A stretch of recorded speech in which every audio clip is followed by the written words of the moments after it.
is Mark Gunn Media. Hit it! Welcome to Gunshots Straight from the Hip. I'm your host, Mark Gunn. The views expressed on this program are those of the host and guests and not necessarily reflective of anyone or any entity associated with this broadcast. This episode brought to you by Before Your First Gig, an audiobook written by Steve Dustcircle and produced by Mark Gunn Media. If you're a beginning musician, this is a primer that you'll definitely want to hear. Tips and strategies for setting yourself up for live performances and paid gigs. Before Your First Gig by Steve Dustcircle. Available now on iTunes, Audible.com, and Amazon. Before Your First Gig by Steve Dustcircle. Produced by Mark Gunn Media. This episode, COVID-19 and Unintended Consequences.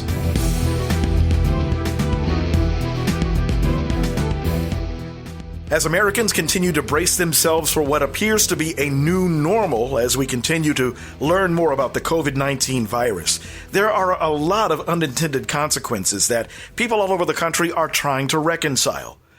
People are being laid off of jobs that are being deemed as non-essential. You've got state governments and employers that are stepping up to take care of their employees in quite a few cases. As the numbers continue to climb as far as infection cases and even deaths, more and more people are scrambling to get accurate information as to how to deal with the virus.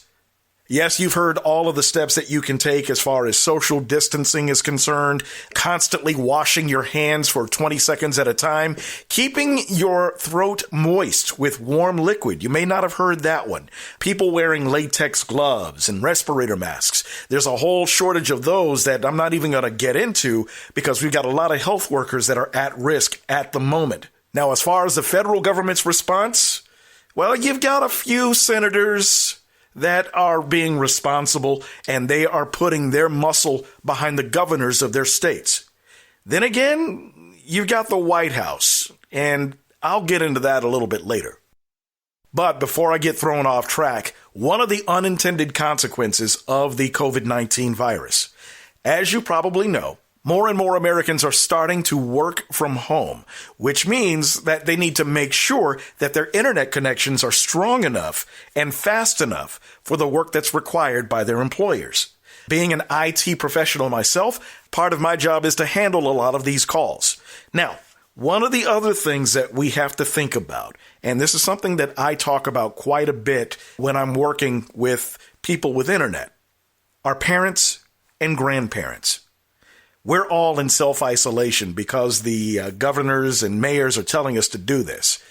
And for a lot of us, the internet is one of the only sources that we have to keep in touch with what's happening with the real world.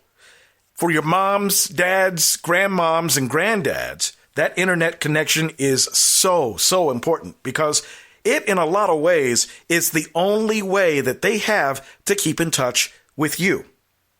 One of the things that I deal with, along with literally millions of IT professionals with internet service providers all over the country, people that don't know what to do when it comes to offline connections or how to handle their internet equipment, which is where you come in. And this is where I tend to get on a lot of younger people who are extremely tech savvy because you've grown up with this kind of thing. Thing is, your parents and grandparents, for the most part, have not. So when we handle those calls from, say, an 85-year-old grandmother who is in hysterics almost because her internet is down, yeah, we can walk them through how to fix the situation, and a majority of the time, the outcome is that we're able to get her back online. However, in those times where we do have to send technicians out, and this goes for any internet service provider because these companies are also taking extra precautions as far as their on-the-ground technicians are concerned. This is where you need to step up in order to help older folks to maintain. Stop me if you've heard this. Your mom or your dad is online. Something goes wrong. They don't know what to do. They call for you or a younger kid in the house who is a lot more tech savvy than they are, and they want to know how to fix the problem that they're fixing. What ends up happening is the youngster ends up fixing the problem and then cops an attitude if mom or dad asks how they did it. Here's where the disconnect comes from. Again, younger people have grown up with this technology. Older people have not. So as an unintended consequence, we have more and more people with one more thing that they're getting upset about that they don't need to be, and it's that lack of internet connection. So here's what I'm asking personally. If you run into that situation, if there is a way that you can Skype or FaceTime or Duo with a grandparent or a parent that's not with you, take the time to explain to them how to get reconnected or how to do certain things on the computer. It could be something as easy as putting together an email or how to reset their equipment so that they can get back online. Now, did you know that on average, most Americans do not know the difference between an internet modem and a Wi-Fi router? No harm, no foul. They're not really expected to know. They get the equipment, the technician plugs it in, and it's supposed to work. Well, we're living in a time where being technologically savvy is even more important. So as an IT professional, I'll run this down for you real quick so that you can at least take this information in, and then I'm hoping that your kids or grandkids will reach out to you if you do need the help. So most households will have an internet modem and a Wi-Fi router. The basic description of the modem is a small box that has a round cable with a metal tip that screws in the back. That's called a coaxial cable. That is the cable that brings in your internet signal from outside of the home and into the modem. That is the engine that drives your online internet car, okay? Now, attached to the modem is a Wi-Fi router. The Wi-Fi router is responsible for taking the internet signal from the modem and making it wireless throughout your house. Think of it this way.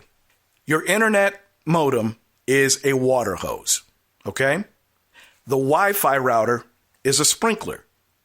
The internet is the water that goes through the hose. So as the water flows through the hose, it goes to the sprinkler.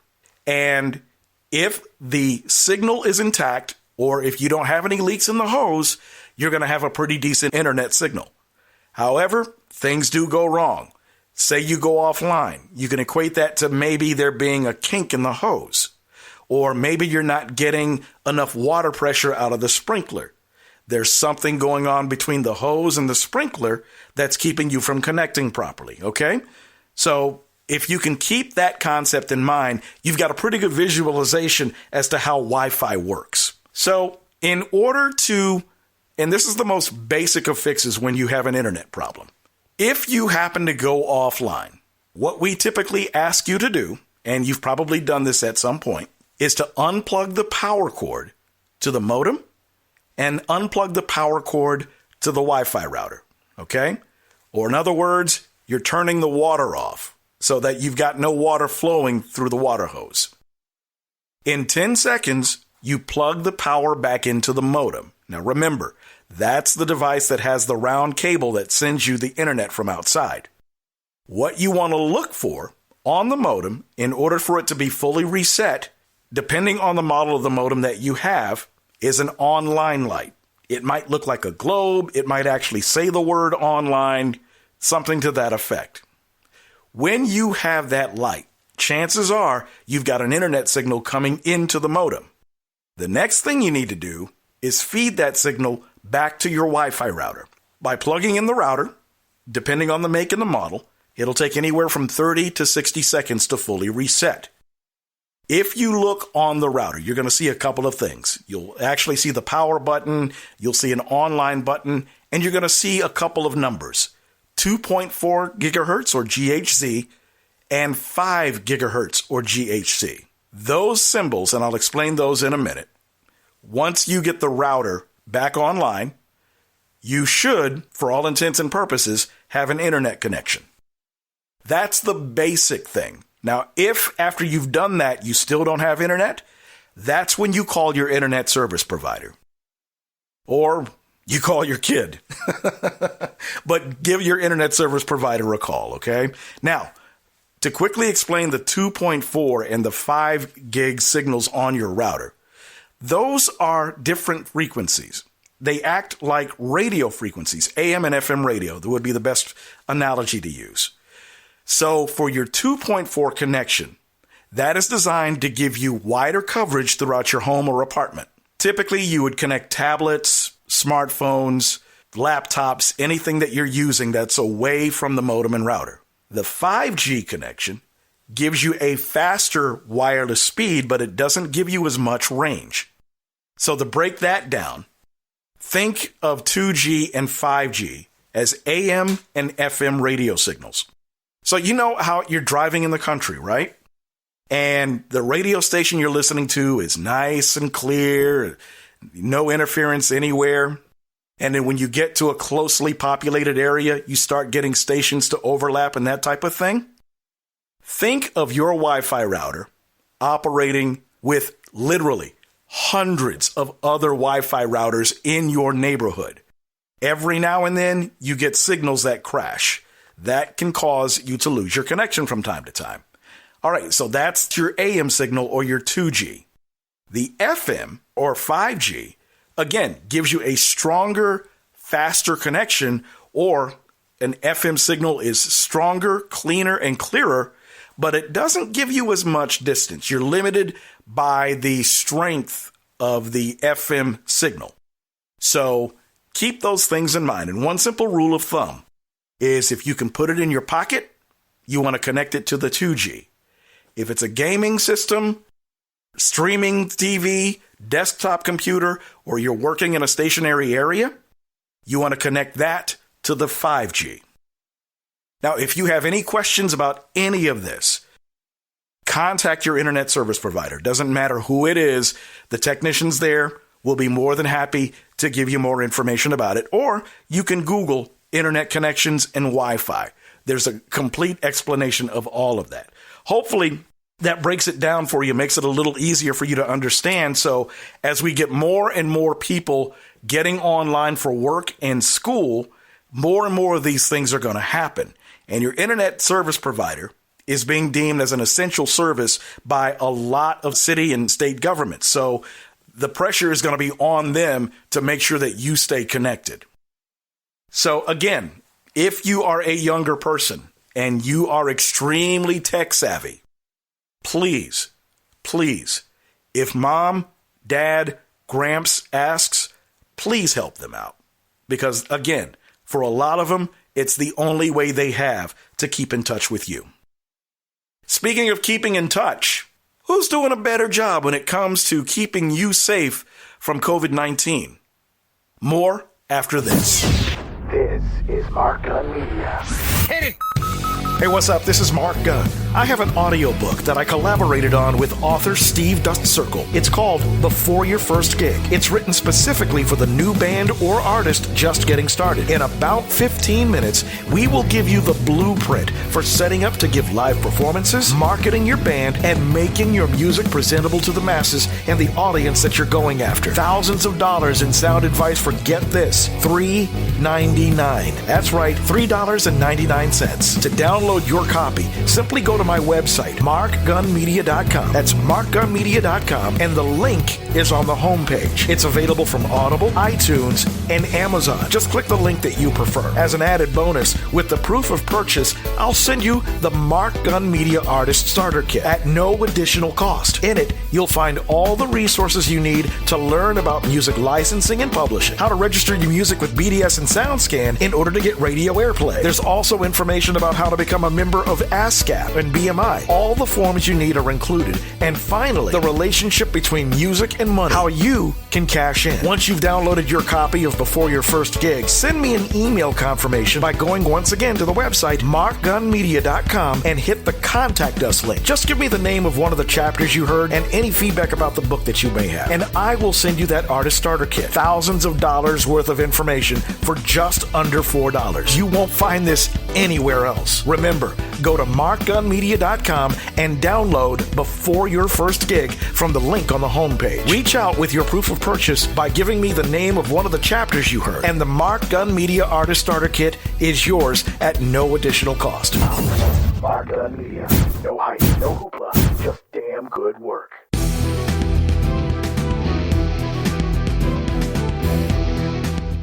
For downloads of this and past episodes and information about all the multimedia services we offer, log on to our website at www.markgunmedia.com. That's markgunmedia.com. Welcome back to Gunshots Straight from the Hip. My name is Mark Gunn. We've been talking about COVID-19 and the consequences of America's new normal.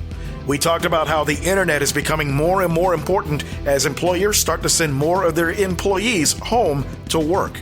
And I stressed the importance of young people keeping in touch and helping out older folks who are not as technologically savvy as they might be. So once again, if you have questions at all about your internet connection, how it works, or if you have questions that you can ask your internet service provider, do not hesitate to do that. Even though their workload has increased almost exponentially, they are still there and they're ready to help you. Speaking of help, lots of states and local governments are really stepping up when it comes to protecting their citizens from the COVID-19 virus. They're taking all of the information that they're getting from the World Health Organization and the Centers for Disease Control in Atlanta and disseminating it to their citizens. As of this recording, 4 states are on total lockdown, which is more assuredly more to come. And one of the things that people have been talking about, and I've been talking about this especially, is the difference between the state and local response versus the federal response. I've been taking a lot of heat from Trump supporters because, frankly, the way that Donald Trump has handled the COVID-19 crisis has been embarrassing. The president loves saying things like, there's a drug we've got. It's very effective. It's approved already. Everybody's going to get it. He loves saying things like that because that would be a lovely thing to be able to tell people.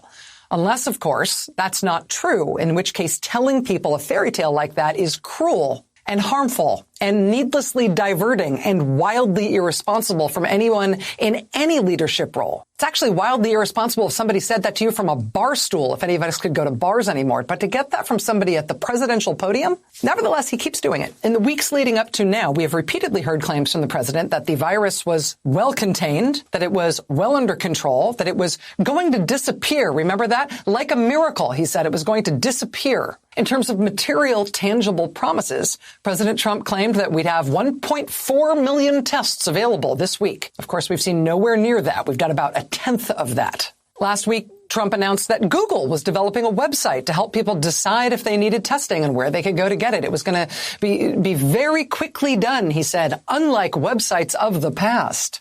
Turns out, of course, that website is still in the early stages of development, and currently it's only being tested in one part of California, and it's not even really working just for that. President Trump announced that the Navy was sending 2 medical ships, one to New York City, one to the West Coast, to help treat patients. He said those ships would be launched over the next week or so, depending on need. Wrong. That was also wrong. As NBC's Courtney Kuby puts it, quote, it's anybody's guess as to when those ships will come in. One of those ships is currently undergoing maintenance. It has no medical personnel on board. The other one is also undergoing maintenance, and it lacks a medical crew altogether. Remember, the president said it'll be there next week. It won't be there next week. The president has claimed that the government has, quote, massive amounts of ventilators. Maybe in normal times, I guess you might say that, but in a crisis like this, the government's stockpile of ventilators will not be nearly enough to satisfy the demand. We need literally tens of thousands more than we have. He has said similar things about face masks and other protective equipment for health workers. He told a group of nurses that the government had ordered 500 million N95 respirator masks. He declined to mention that order will take 18 months to fill, if we're lucky. There is a clear pattern here in this crisis of the president promising stuff that he knows America would love to hear, but it's not true. And even stuff that he's saying that he will do, that the federal government will do, he's not doing. And so the specific way in which the president is failing now is clear. We have said from the very beginning, watch what they do, not what they say. That's very, very, very relevant here. And I say this not to vent my outrage or anything. I am over that, frankly, at this point. I'm just saying it because I feel like we should inoculate ourselves against the harmful impact of these ongoing false promises and false statements by the president by recognizing that when he is talking about the coronavirus epidemic, more often than not, he is lying. Even when he's talking about what he has done or what he will do, he is consistently lying and giving you happy talk that is stuff that the federal government isn't actually doing. And it's making people around the country count on the fact that the federal government is doing that stuff when they're not. I mean, there may be other people in the federal government who are saying things that are true, but these daily briefings from the White House are a litany of things from the president that would be awesome if they were true, if they were happening, but they're not.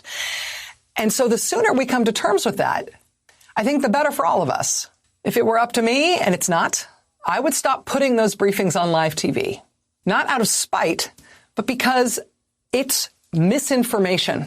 If the president does end up saying anything true, you can run it as tape. But if he keeps lying like he has been every day on stuff this important, all of us should stop broadcasting it. Honestly, it's going to cost lives. And it's becoming obvious that the pressure is getting to the White House based on this testy exchange that Donald Trump had with a reporter for asking one of the most basic and common sense questions. What do you say to Americans who are watching you right now who are scared? I say that you're a terrible reporter. That's what I say. I think it's a very nasty question, and I think it's a very bad signal that you're putting out to the American people. The American people are looking for answers, and they're looking for hope. And you're doing sensationalism, and the same with NBC and Comcast. So I don't call it Comcast. I call it Concast. Let me just for whom you work. Let me just say something. That's really bad reporting. And you ought to get back to reporting instead of sensationalism. Let's see if it works. It might and it might not. I happen to feel good about it, but who knows? I've been right a lot. Be that as it may, he is supposed to be the one in charge of leading the effort to fight the COVID-19 virus. But the thing is, when it comes to his press briefings, I've turned him off. I can't count on anything that comes out of his mouth. As Rachel Maddow said earlier, more than likely, anything that comes out of his mouth is going to be a load of crap. And that load of crap is dangerous to you and me. Even flanked by medical professionals that have to distance themselves from the comments that he makes on the podium, it makes the credibility of their overall effort highly suspect. So here's what I suggest. Instead of listening to the president and getting loads of misinformation, check out trusted sources like your own governor, your own mayor, and health professionals that are in your community. They are taking full advantage of the internet, television stations, radio stations, and disseminating as much information as they can on a daily basis. In fact, Kentucky's Governor Andy Beshear is getting high praise from all over the country for the way that he's handling the COVID-19 crisis. Secondly, do not get caught up in the numbers that you're hearing every day. Those numbers are going to go up the more people get tested. That is a given. So if you freak out about the numbers, you're missing the bigger point. So as we get more and more information about the infections, we're also getting information about people that are actually beating the virus. Look, this is going to be a new normal for us for quite a while. The thing that we have to demand as American citizens is that our representatives tell us the truth. If Donald Trump and the White House can't do it, I'm damn sure going to count on my governor, my mayor, and my city officials and health officials to do the same. So as far as I'm concerned, whenever the White House comes on, I'm turning it off because I can't trust anything that they say. But I can trust Andy Beshear, and you can trust the governors and mayors of your state. They're closer to the situation. They know how your cities and states run. They can give you the most valuable and accurate information, and they have done. Okay? Now, if you need information about what's going on in your area, take advantage of the city resources that are being provided. Okay? Information on how to talk to your kids about what's going on. Teachers that are sticking together to provide education to our kids while they're online. Speaking of which, got to give mad credit to the folks at Spectrum Communications. They have a 2-month initiative going on called Keep America Connected, in which they're offering free internet and Wi-Fi for 2 months for anyone who does not have internet service with Spectrum. So if they are an ISP in your area, you definitely want to check them out. You can go on their website at spectrum.com for all the details. Look out for other tech companies stepping up, either your cell phone companies, cable systems. A lot of folks are pitching in to make sure that you are connected and that you have all the information that you need as we continue to fight this virus. All right? You, me, all of us, we're in the same boat and we have to stick together. So again, follow the guidelines that your officials give you. Social distancing, I know it's hard, but it can be done. So the sooner that we're all able to get on the same page when it comes to fighting the virus, the sooner we'll be able to beat it, and the sooner we'll be able to get things back to whatever normal is. For now, sending you a lot of love and light, and hopefully you and your family will stay safe. You've been listening to Gunshots Straight from the Hip.